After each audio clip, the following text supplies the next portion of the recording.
বাংলাদেশের রাজনীতিতে শুরু হলো এক নতুন অধ্যায়।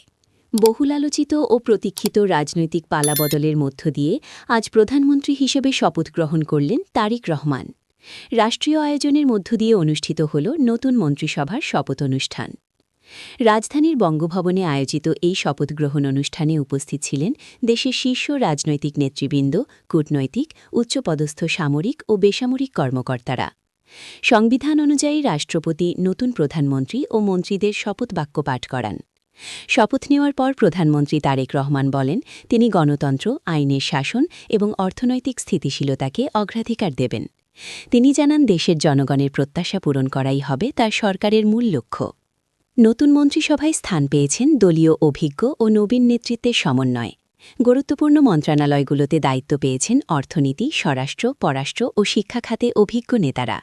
রাজনৈতিক বিশ্লেষকরা বলছেন, এই মন্ত্রিসভা গঠন আগামী জাতীয় নির্বাচনের আগে বড় ধরনের বার্তা বহন করছে। অনুষ্ঠানে উপস্থিত ছিলেন বিভিন্ন রাজনৈতিক দলের প্রতিনিধিরাও। কেউ এটিকে গণতন্ত্রের জয় হিসেবে দেখছেন, আবার কেউ ভবিষ্যৎ রাজনৈতিক সমীকরণ নিয়ে প্রশ্ন তুলছেন। তবে সাধারণ মানুষের প্রত্যাশা, নতুন সরকার দ্রব্যমূল্য নিয়ন্ত্রণ, কর্মসংস্থান বৃদ্ধি এবং দুর্নীতি দমনে কার্যকর পদক্ষেপ নেবে। শপথ অনুষ্ঠানের পরপরই প্রধানমন্ত্রীর প্রথম মন্ত্রিসভা বৈঠক অনুষ্ঠিত হয়।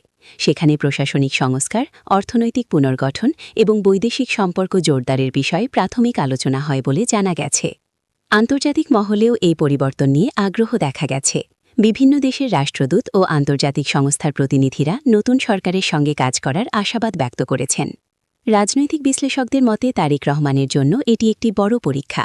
দীর্ঘদিন প্রবাস জীবনের পর দেশের নেতৃত্বে আসা এটি যেমন চ্যালেঞ্জ, তেমন সম্ভাবনাও বটে। এখন দেখার বিষয়, তিনি কত দ্রুত প্রশাসনিক দক্ষতা ও রাজনৈতিক কৌশল দিয়ে পরিস্থিতি সামাল দিতে পারেন। সব মিলিয়ে প্রধানমন্ত্রী তারেক রহমান ও তার নতুন মন্ত্রিসভার শপথ গ্রহণের মাধ্যমে বাংলাদেশের রাজনীতিতে সূচিত হল নতুন অধ্যায়। জনগণের প্রত্যাশা এখন বাস্তবায়নের দিকে। এখন নজর থাকবে নতুন সরকার কত দ্রুত কার্যকর সিদ্ধান্ত নিয়ে দেশের অর্থনীতি ও রাজনীতিতে স্থিতিশীলতা ফিরিয়ে আনতে পারে।